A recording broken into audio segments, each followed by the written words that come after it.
Bonjour à tous. Déjà 10 mois de vie en pandémie depuis l'annonce de l'Organisation mondiale de la santé. Quelle période de vie marquante, surtout si on pense à nos jeunes pour qui 10 mois, c'est plus long que la plupart des choses qu'ils ont vécues à date. 10 mois, c'est plus long que l'année scolaire. 10 mois, c'est plus long que les vacances de l'été. C'est plus long qu'une saison de sport. C'est plus long que la dernière tendance mode. C'est même plus long que la popularité de la dernière vidéo virale. En plus, les années de la jeunesse sont très formatives. C'est le temps où l'établissement de l'identité se fait. C'est le moment où les relations sont définies, que les influences sont explorées. Alors, il ne faut pas se choquer en apprenant que leur expérience de vie durant ces derniers 10 mois était différente de la nôtre. Il faut être même prêt à être surpris à entendre certaines choses qu'on ne s'attendait pas quand ils parlent de leur expérience de vie. Alors, je vous invite à suivre 5 observations qu'on a vues en parlant avec des jeunes de la COVID, en parlant avec des jeunes de la pandémie. Et puis, on espère que peut-être même ça va défaire certains mythes que vous aviez de la jeunesse et la COVID. On veut aussi vous expliquer puis spécifier que ce n'est pas une recherche, ce n'est pas le résultat d'une recherche scientifique, c'est vraiment juste le résultat d'observations, de réflexions qui nous ont été partagées quand on parlait avec des jeunes. Alors j'espère que ça va vous aider. La première question qu'on a demandé aux jeunes, c'est comment est-ce qu'ils vivent cette pandémie en ce 8e, 9e, 10e mois de confinement? Comment est-ce que c'est différent? Comment c'est pareil de ce que c'était au début? Eh bien, au début, les jeunes nous ont dit qu'il y avait une grande peur de l'inconnu, un grand bouleversement. Et puis, c'était une chose qui était très marquante, c'était impossible de voir les amis à l'école, de voir les amis au parc. Et puis, ils n'avaient aucune idée de comment gérer le temps soudainement devenu libre. Maintenant, qu'on est dans le 9e, le 10e mois, il y a plus de crainte. C'est dur physiquement, c'est dur mentalement, ils le conçoivent, ils acquiescent à ça. Mais il peut voir qu'il y a des bonnes choses, il peut voir les amis, c'est mieux qu'avant. Aussi, ils se sont découverts des passions, ils se sont découverts des hobbies. Au niveau de relations, on a poussé un peu plus, puis on leur a demandé de toutes les relations qu'ils ont, est-ce qu'il y en a certaines qui se sont améliorées, ou bien est-ce qu'il y en a qui ont diminué, et puis lesquelles? C'est lesquelles qui souffrent, c'est lesquelles qui sont devenues peut-être même inexistantes maintenant. Une chose qui est survenue, on ne va pas tout vous déballer, mais une chose qui nous a sauté à l'œil, c'est qu'on s'est rendu compte que l'unité familiale, il y a une opportunité unique en ce moment. Beaucoup nous ont dit que les relations familiales vont beaucoup mieux, mais que les autres ont dégradé. Ils se sont vus moins souvent physiquement, et en ligne, c'est pas à l'aise, c'est pas idéal. Mais avec les relations de famille, ça va beaucoup mieux puisqu'ils sont là physiquement avec eux. Je vais vous lire quelque chose qu'un jeune nous a dit. Je vais utiliser ces mots. Il a dit la relation avec mes parents est mieux qu'avant. Avant, j'écoutais pas vraiment. Mais à force de rester avec eux et de leurs conseils, j'ai réussi à changer. Rester chez soi, c'est pas toujours mauvais. Comme moi en restant avec ma famille. Alors, c'est sûr qu'il y a eu des relations qui ont diminué. Mais en bout de ligne, la pandémie a servi de grand dénominateur commun. Tout le monde vit maintenant la même chose. Puis ils se rendent compte de ça entre amis, entre frères et sœurs à l'Église. Alors tout le monde reconnaît que chacun vit un certain niveau de difficulté, mais ils savent aussi qu'il y a des frères et des sœurs à l'Église qui prient pour eux. Et puis ces relations-là, c'est fortifié, c'est solidifié, de savoir que d'autres prient pour eux et les encouragent dans l'Église. La troisième question qu'on leur a demandé, c'est est-ce que ta marche avec Jésus a changé? Certainement, il y en a beaucoup qui ont dit que leur routine, leur discipline spirituelle ont été bousculées, voire bouleversées. Puis le temps de s'ajuster à la nouvelle vie durant la pandémie a pris beaucoup de place dans leurs pensées, a pris beaucoup de place dans leurs émotions. Puis beaucoup se sont fatigués. D'autres ont perdu l'encouragement venu de leur père, de leurs frères et sœurs à l'Église, dans les groupes de jeunesse. Quand je dis père, je ne dis pas leur père familial, mais leurs confrères, leurs consoeurs. D'autres ont carrément oublié de faire leur routine de discipline spirituelle parce que, comme on a dit, leur pensée était complètement inondée avec des nouvelles qui étaient alarmantes, avec des discussions sur la COVID qui étaient omniprésentes, avec toutes les personnes qui parlaient, avec toutes les personnes qui chattaient. Les membres de la famille, par contre, ont réussi, dans plusieurs cas, à aider le jeune. Pour le jeune de voir les parents, les frères, les sœurs à la maison lire plus la Bible, prier plus souvent. Ça les a aidés, puis ça les a encouragés à retourner à leur routine et puis à leur discipline spirituelle après quelques temps. Alors, oui, ça a changé, mais ça va de mieux en mieux maintenant, surtout s'il y a un bon exemple à la maison.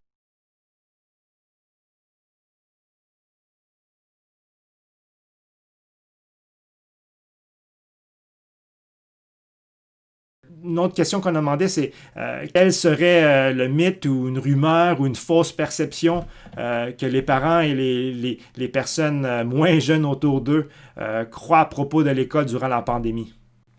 Et puis je pense que le gros mythe à défaire, c'est que ce n'est pas la fin du monde pour eux en ce qui a trait à l'école.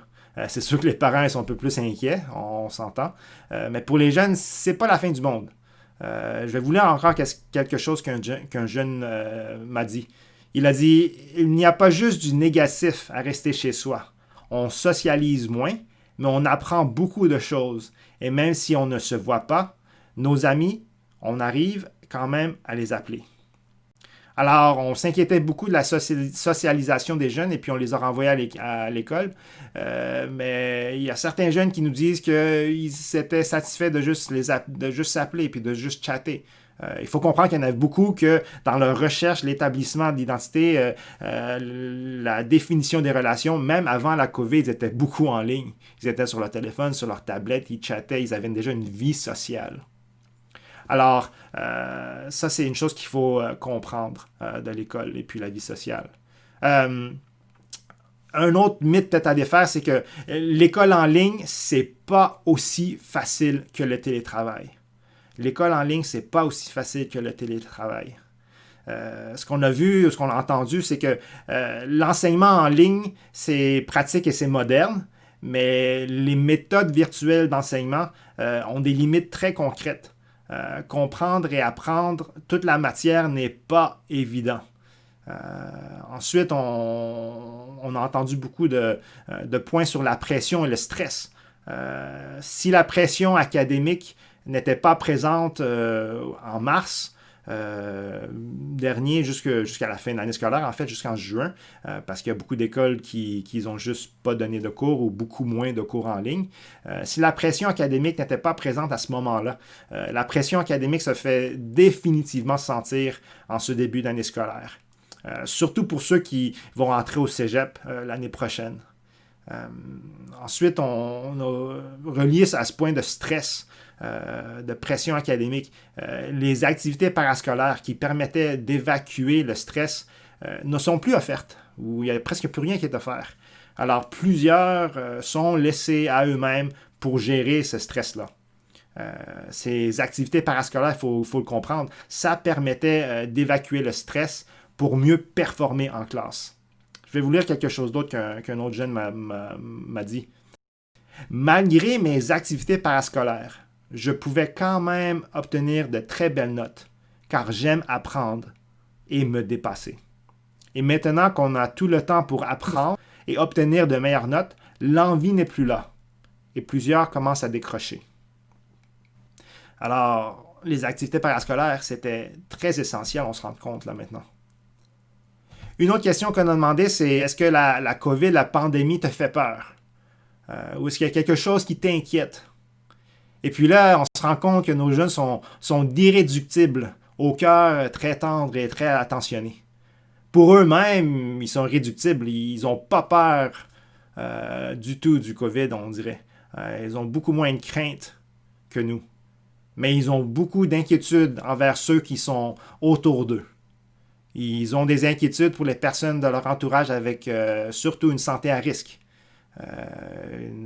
On s'entend les grands-parents, les parents même. Alors, c'est pas des jeunes qui n'ont pas de soucis, puis qui sortent, puis qui ils vont faire comme la vie n'était rien.